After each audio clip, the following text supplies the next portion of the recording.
Hello there, everyone. How you doing today? I hope you're all well. Today we're going into r/AskReddit, where Reddit asks the doctors of Reddit's medical professionals of Reddit. Have you ever had a patient so lacking in common sense you wondered how they made it this far? If so, what is your story? And Reddit did done answer, and I will be reading said answers. If you enjoyed today's video, remember to like, subscribe, and leave a comment with your thoughts down below. Maybe check out my links in the description. I don't know. I'm not your dad. Without further ado, let's get started. I'm a pharmacist. One evening shift, I was working a relief shift. Not my usual pharmacy, though. A man comes in looking distressed.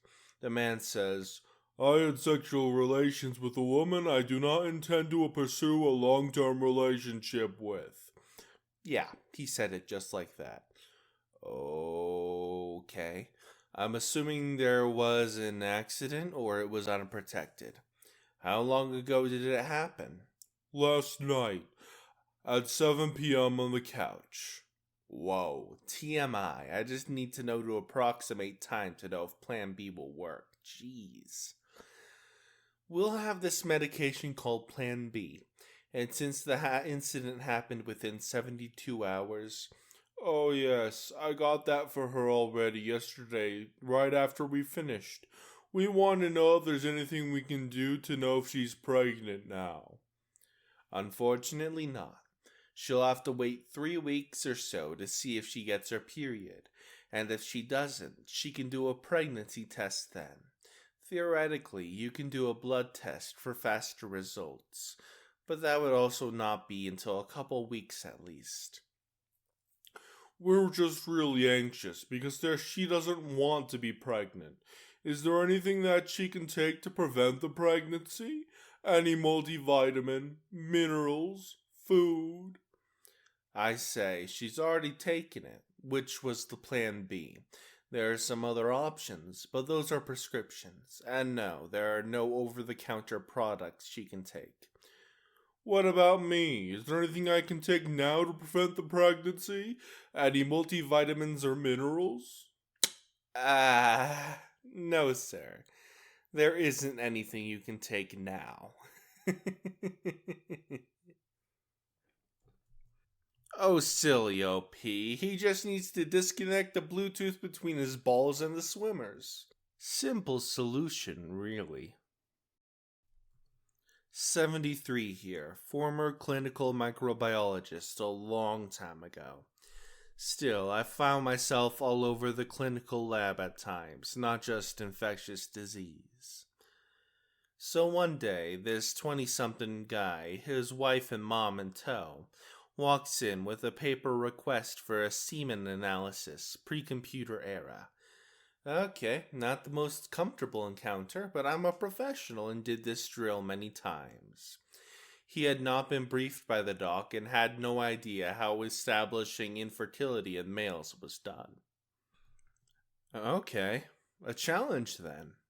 I took him aside and, using standard medical terminology, told him how a diagnosis is made and what he needs to provide in a specimen.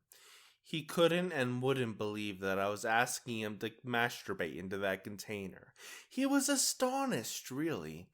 And then he played dumb, as if the word was unfamiliar to him. We looped through the medical terms and procedure again, and I eventually resorted to every word I knew to describe the act. It was like a George Carlin bit. Half an hour later, he emerged from the toilet with 2 inches of urine in the cup. God almighty. The report went back. Patient provided improper specimen. I'm a paramedic. Elderly woman complains that her mouth is dry, and she felt a bit dizzy climbing the stairs earlier. We go through the whole rigmarole of getting a medical history, vitals, and more details on symptoms. I ask her what she's had to drink today. A cup of tea 10 hours ago. Any water? No, of course not. Guess what fixed it within 5 minutes? I'm a vet. A few years ago, I had a client bring his young cat in complaining of lethargy. Besides being a bit underweight, the physical exam was unremarkable, so I asked more questions about the cat's diet. What do you feed the cat? Insert online trendy raw food brand. How's his appetite? Does he finish what you feed him? And the owner says, yes, he always eats everything. How much do you feed him? Half a cup. Once or twice daily. And the owner, in all their infinite wisdom, says once every 3 or 4 days. And me, absolutely gobsmacked, says, you only feed your cat twice a week? The owner says, I believe in a more natural feeding approach, and based on my research, that's how often cats eat in the wild. The owner was slowly starving his cat to death based on some cockamamie idea that he'd made up watching National Geographic. I had to explain to him that domestic cats are not tigers, and that small wild cats eat 10 to 20 small meals daily. Surprise, surprise, the cat's lethargy and weight improved with regular feeding. I'm in the ER. So many stories. The one that left me dumbfounded was a woman was brought in by her sister for pelvic cramps. Amarenia for 3 months. Lo and behold, she's pregnant. The sister informs me that she sleeps with the Brazilian construction workers building, the condo complex next door. I ask if they have any questions. The patient asked me if the baby would come out speaking Spanish. After a long pause, and her sister staring at the ceiling, I told her no, because they speak Portuguese in Brazil. The patient seemed relieved, and her sister hustled her out of the ER before I could discharge her. I used to be a medical oxygen tech, mostly doing the home work. One guy was on such a high concentration that he would have drawn nearly zero oxygen from breathing regular atmosphere. This required 2 heavy-duty machines that hooked up in tandem just to keep him barely alive. This was explained ad nauseum to him and his wife with full signed documentation of every conversation. They'd shut off one machine because they decided it was too loud. He'd take his mask off because he decided it was too cold.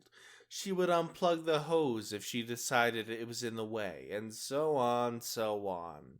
Literally everything you could think of that would restrict or cut off his oxygen intake. Then they would panic and call our emergency service when he started to have a reaction to no oxygen intake.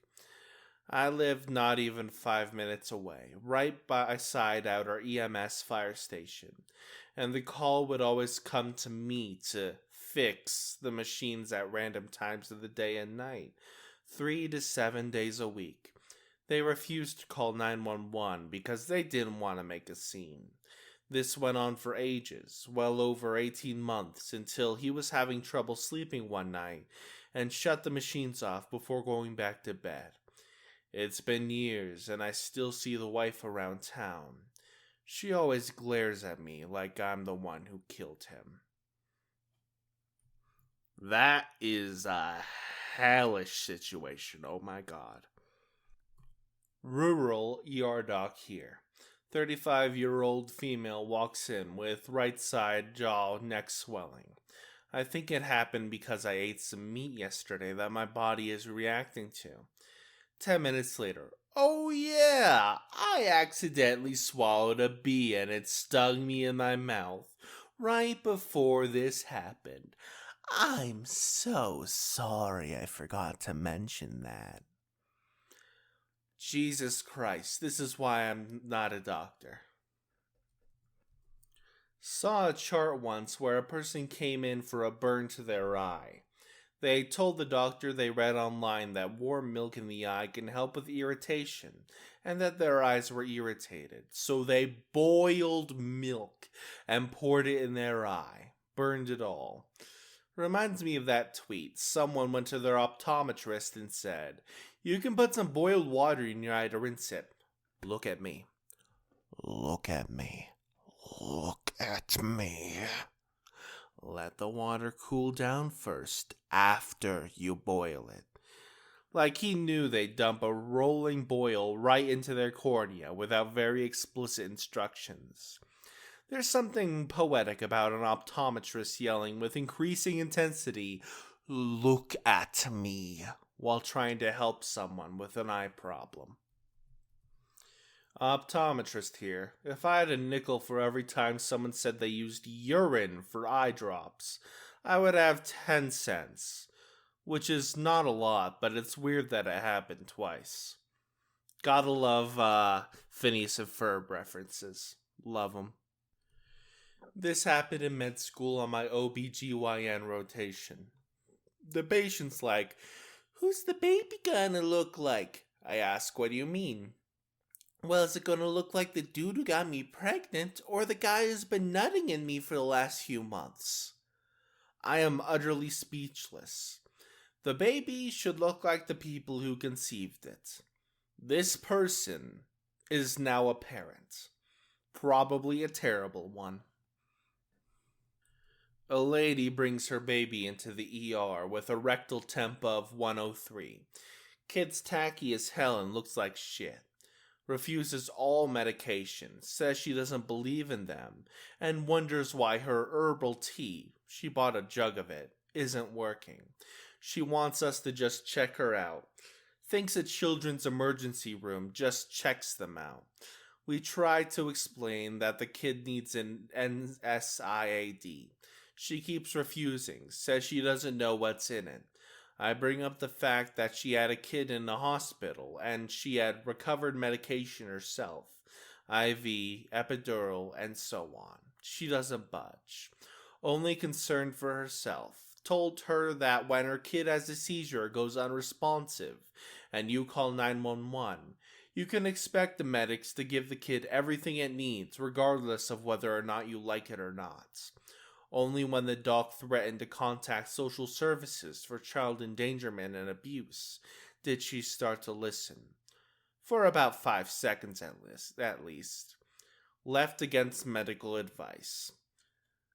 People like this exist and breed. It's terrible. I had an adult male patient who needed a Foley catheter. His mother was in the room, and they both lived together in the backwoods of TN. I informed them both of the order for a catheter, how it works, and why it was needed. His mother stated, "Well, he's still a virgin, and I'm not sure I'm comfortable with his virginity being taken in a hospital." I hope that was a joke.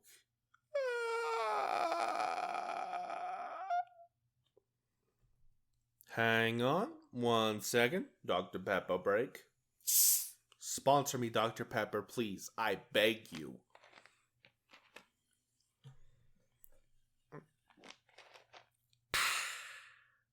Now on to the next story. My sister told me of a story of a woman with chronic blisters and lesions on her lips. They couldn't figure out what it was for weeks. It would heal and come back, heal and come back, heal and come back. Turns out she would jam out like 3 bags of salt and vinegar chips a day for weeks at a time until the sores hurt too bad to continue, and then she'd go to the doctor. I don't like chips. I know, sue me. So I can't really relate to this. The only chips I like are Doritos. I worked in the ED for 10 years. Every day, people come in, and it shocks you how they manage to evade death for that long. One of the worst ways was we had a guy come in. He was a twin. He told us he needed to get checked for STDs because his sister just got one. We of course had to ask if he had naughties with her, and he said no. But they were twins, so what she has, so does he. After a collective sigh of relief that this wasn't some weird Alabama, "you're my sister" stuff, we had to educate him that that's not how that worked at all. Not me, but my mother would pick up shifts as a nurse sometime in labor and delivery, and she had met a handful of women who didn't know the baby was going to be coming out of their, woohoo! Like, no clue. My mom usually said something like, "How you got it in is how it's coming out, honey." And this was the late 90s, early 2000s. Had an 18 or 19-year-old girl come into my ER with some complaint that required an x-ray.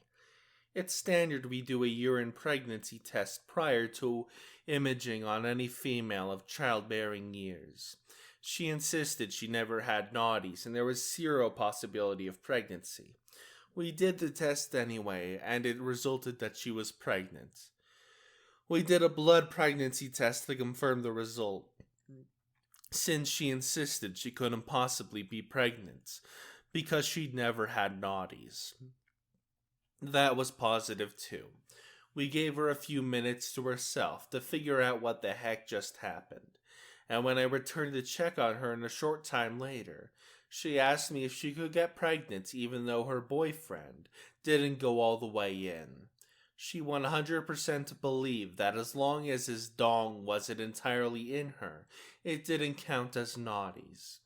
It took nearly half an hour of explaining reproduction to her for her to understand that whether it's halfway in or all the way in, those little swimmers travel. What do you call guys that use the pull-out method instead of birth control? Fathers. Seriously though, the sex ed these days is absolutely failing us. Like,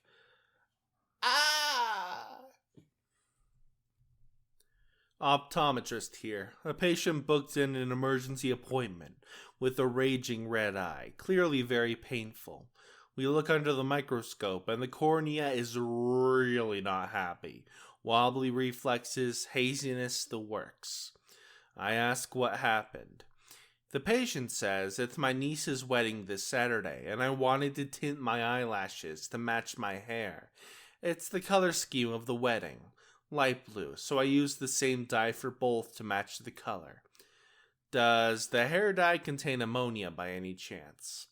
The patient says, I think so. Do you think my eye will be better by Saturday? Will it match the color scheme? Unless you can convince them to change the color scheme to red? Nah. That's the end of today's video. I hope you all enjoyed. Remember to check out my links in the description below. Like the video, subscribe to the channel, hit the notification bell, leave a comment with your thoughts or stories, do all that stuff that helps my channel grow. Thank you all for watching. I will see you all next time. Hasta la pasta.